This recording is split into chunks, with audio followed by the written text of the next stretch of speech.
Hello students, I am Neha, your commerce teacher, and now we are going to continue our chapter second of accountancy. हम goodwill के point से consider कर रहे हैं बेटे.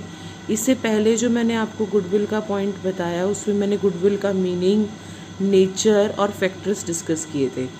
आज मैं आप लोगों के साथ डिस्कस करने वाली हूँ टाइप्स ऑफ गुडविल. हमारी दो टाइप्स की गुडविल हैं. सबसे पहली परचेज्ड गुडविल और दूसरी है बेटे सेल्फ जनरेटेड गुडविल, या उसको हम बोलते हैं इनहेरेंट गुडविल. अब परचेज्ड गुडविल क्या होती है? ये जब हम अपने बिजनेस को कभी भी अपने बिजनेस को रिकॉन्स्टिट्यूट कर रहे हैं या किसी भी टाइप से अपने बिजनेस में कोई चेंज कर रहे हैं, लिखा है ना, या हम कोई चलता हुआ बिजनेस परचेज कर रहे हैं, तो हम गुडविल को निकालते हैं, फाइंड आउट. इसके मैंने कुछ आपको केसेस लिख के दिए हैं कि हम किस किस केस में अपनी गुडविल को फाइंड आउट करते हैं.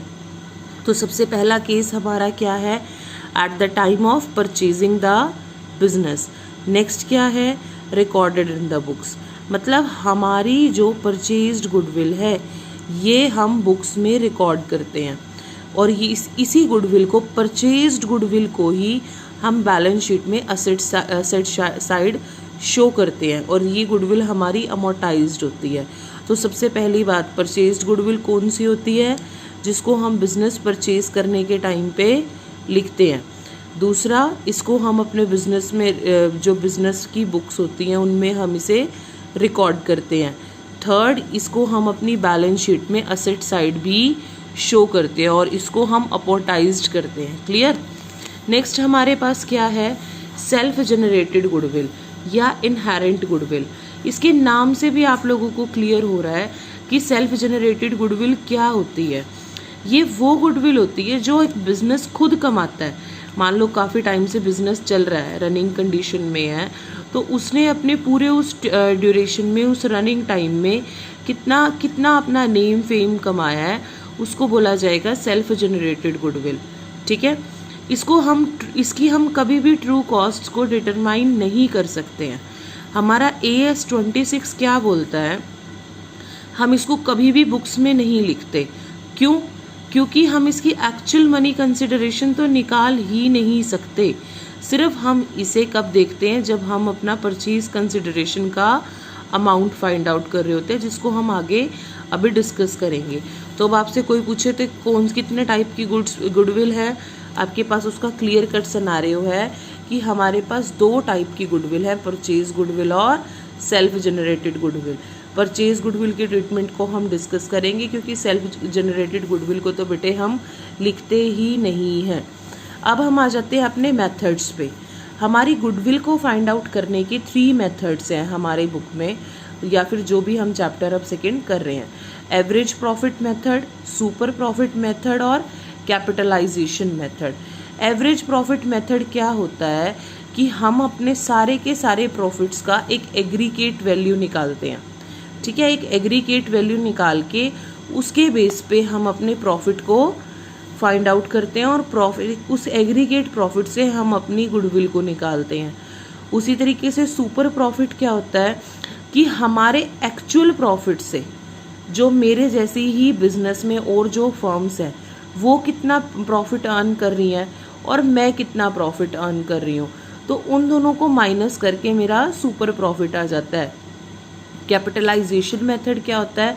कैपिटलाइजेशन को हम क्लियर कट अपनी, वैसे प्रैक्टिकल में ज़्यादा अच्छे से आप लोगों को समझ आएगा, फिर भी मैं इन शॉर्ट बता देती हूँ.